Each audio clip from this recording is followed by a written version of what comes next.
things. The gate is huge. The set is big. It's not quite as big as, say, this place, but it's close. And this thing is, well, it's about the height of that screen.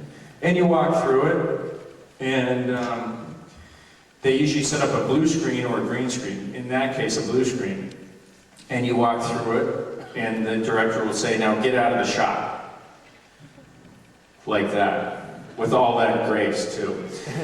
And you literally walk out of the shot, and they have the camera locked.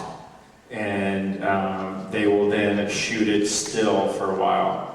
And then they'll say, now jump back in. And you do things like that, little tricks like that. That's why science fiction acting is so bizarre. It's deeply unnatural at times. And you can see great actors fall apart.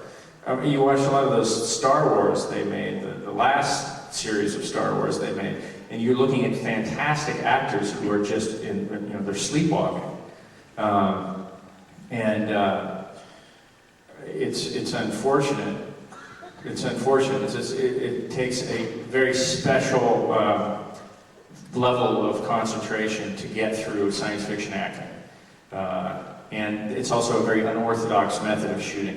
In the United States, when we shoot a show, there's like a very sacred protocol that goes on. When they yell action, nobody says anything.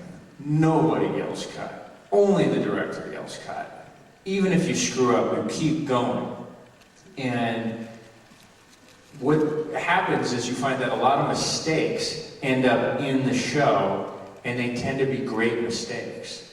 And you can listen to a lot of performers, and you'll and they'll be talking about a performance that people like.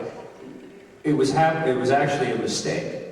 So that's why the director guards that authority, vigorously. I yell action, I yell cut. Now, when I went to do this show, it was unorthodox, because you hear cut, and you're like, who yelled cut, for God's sakes? And it's like a dolly grip, because he tripped over a shoelace or something, and you're like, that's no good for me, can we do it over?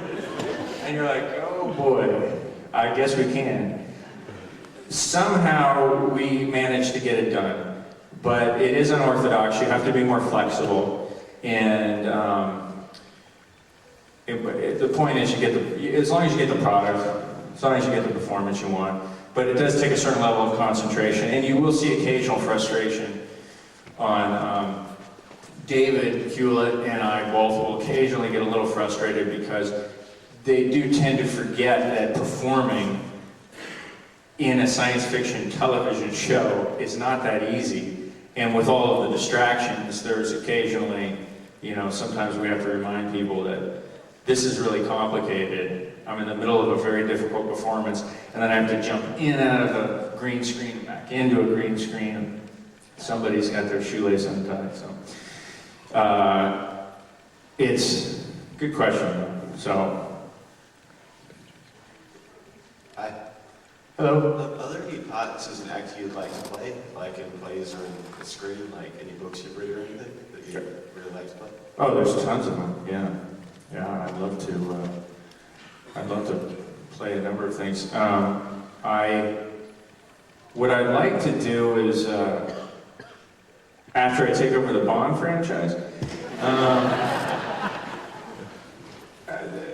by the way, I love the way they went with James Bond. I think that was a good direction they went with. But there are a number of plays. There's a ton of plays. That's a very big question, and a good one. I can't narrow down anything right now, and what I don't really like to do is talk about the things I like to do. I like to talk about the things I'm going to do. And in this business, there are so many